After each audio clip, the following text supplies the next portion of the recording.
आज मेरा मन बहुत प्रसन्न है। बहुत इच्छा थी मेरी कि इस प्रवासी भारतीय केंद्र का लोकार्पण स्वयं प्रधानमंत्री जी के कर कमलों द्वारा हो। मैं हृदय से स्वागत करती हूं अपने प्रधानमंत्री का, जिन्होंने हमारे इस निमंत्रण को तुरंत स्वीकार किया।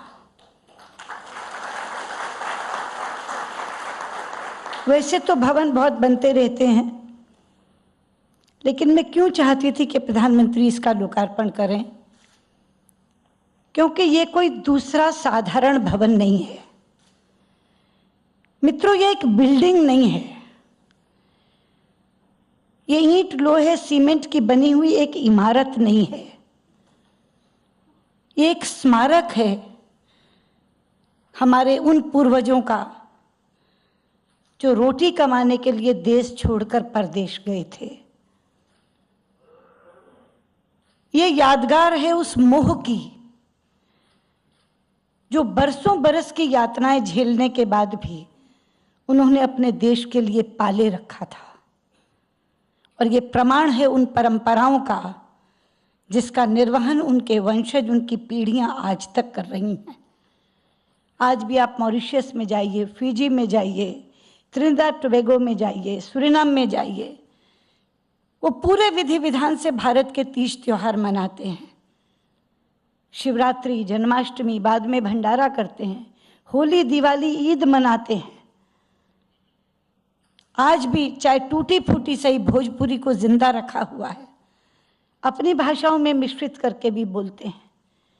दादी नानी से कहानियां सुन सुन के आज भी वो भारत की मिट्टी से जुड़े हैं। ये उन भारतवंशियों का स्मारक है और साथ ही ये प्रतिबिंब है उन प्रवासी भारतीयों का जो विदेशों में रहकर भारत का मस्तक ऊंचा कर रहे हैं।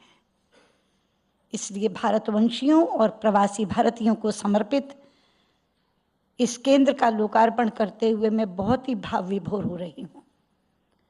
और उसी भावाभिनंदन के साथ प्रधानमंत्री जी का स्वागत करती हूं। आप एक बार घूमकर देखिएगा इस भवन को, आपको दिखाई देगी पूरे भारत की कला की झलक। एक भी प्रदेश हमने ऐसा नहीं छोड़ा जिसको यहां दर्शाया ना गया हो। हर मजहब, हिंदू धर्म, सिख, ईसाई, बौद्ध, सबके आपको चित्र मिलेंगे। हर प्रदेश की कला मिलेगी, क्योंकि हम ये चाहते हैं कि जब भी कोई प्रवासी यहाँ आए तो वो देखे और इसके साथ साथ आधुनिक भारत का विकास ये भी वो देखे। इन दोनों चीज़ों का सम्मिश्रण करके इस भवन को हमने बनाया है।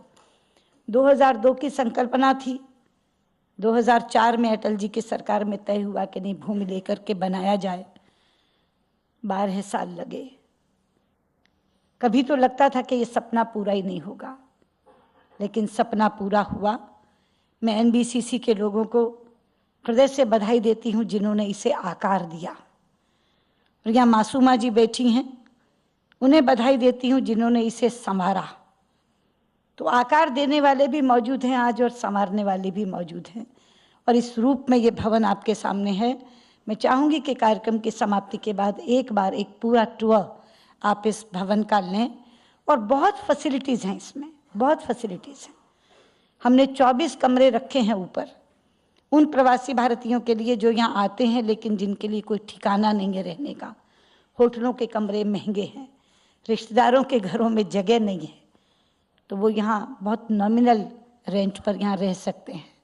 ये आईआईसी और इंडिया हैबिटाट की तर्ज पर हम इसको चलाएंगे ताकि इसका रख रखाव भी बराबर उसी तरीके से होता रहे। और प्रवासी भारतीयों से संबंधित कार्यक्रम तो होंगे ही, बाकी भी जो सेक्रेटरीज यहाँ आए हैं उनसे मैं कहना चाहूँगी ये फैसिलिटीज़ को एक बार देख लें। इतनी प्राइम लोकेशन पर इतनी बड़ी फैसिलिटी, जहाँ इतने कॉन्फ्रेंस रूम्स हैं, लाउंजेस हैं, बैंक्वेट हॉल्स हैं, ऐसी फैसिलिटी कहीं मिलेगी नहीं। लेकिन साथ के साथ इसमें जो एक भावना भरी हुई है प्रवासी भारतीयों की, वो साथ साथ जिंदा रहेगी। प्रधानमंत्री जी, मैं पुनः एक बार आपका हृदय से अभिनंदन करती हूँ कि आपने हमारे निमंत्रण को स्वीकार करके इस प्रवासी भारतीय केंद्र का लोकार्पण अभी किया है। बहुत बहुत धन्यवाद। आतंकवाद ये मानवता का दुश्मन है। पूरे विश्व की मानव जात को मानवतावादियों ने एक होकर के आतंकवाद को परास्त करना ही होगा।